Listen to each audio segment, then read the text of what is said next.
Welcome to Goyo's Garden and Tie-Dyes. I'm Greg.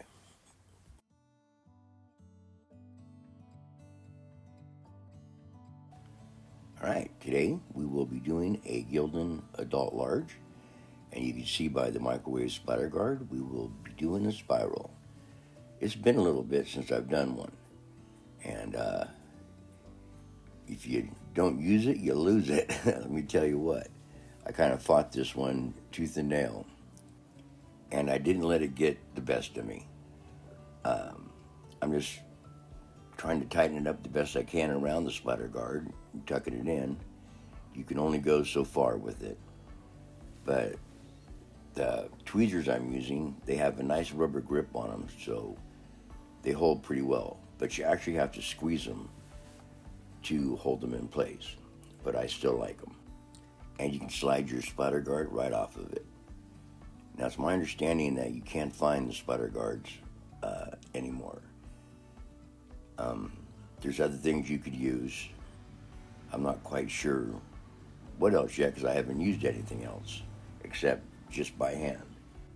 But you can take the water tray from a flower pot, probably drill a hole in the bottom of it, and that should work just fine. I was also thinking maybe an old frisbee or something. But anyway, I'm putting on rubber bands now, and then I'm going to start pulling and tucking. Like I said, maybe I should have started over on this because it looks like a mad mess right now. But I'm going to pull and tuck the best I can here, and I'll be back.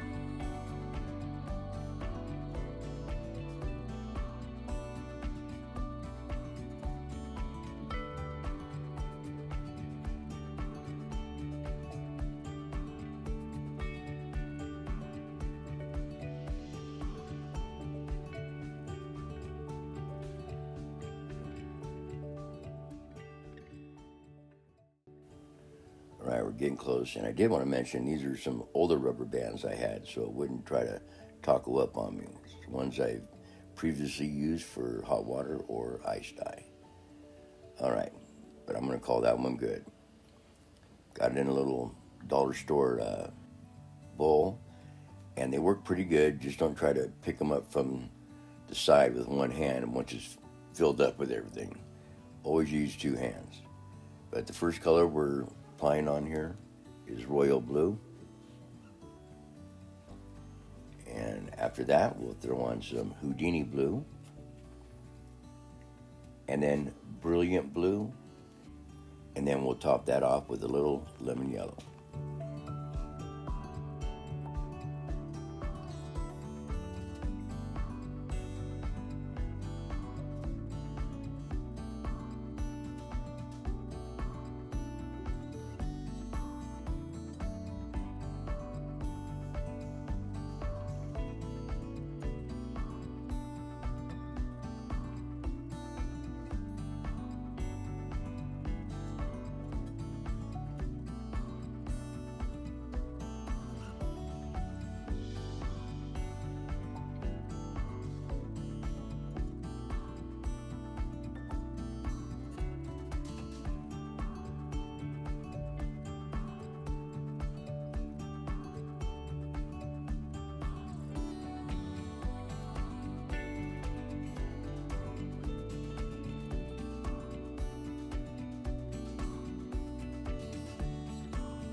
All right, now we're going to finish off the little lemon yellow. And one thing I did want to mention before that I didn't, when I put them in a bowl like this, I always pop the center of the spiral up. So when it first starts out, everything flows away from center. And that kind of helps not to muck it up a bunch before the real muck. Yeah, just makes it flow away from center for a while. and you'll get some better definition out of it, I think. So we're gonna, just a few more dabs of this. Call that good. Sprinkle on a little bit of soda ash. Even though the shirt has been soaked in it, it's just a little extra precaution. And I will be using ice cubes from my new ice maker.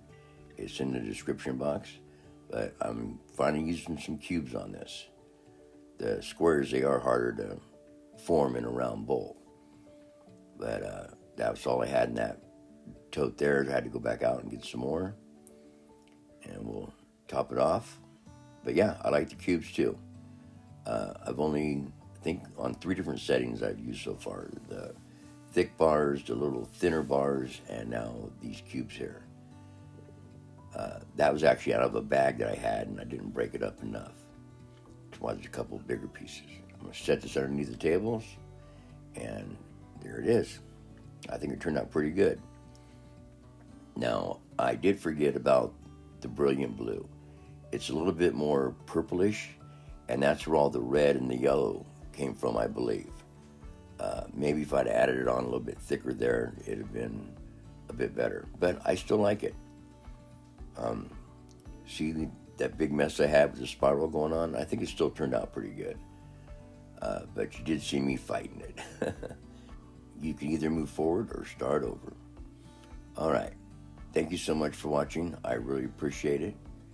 If you haven't subscribed, please subscribe. If you liked it, please hit like. And if you want to share it, by all means, please do. Once again, thank you, and I'll see you next time.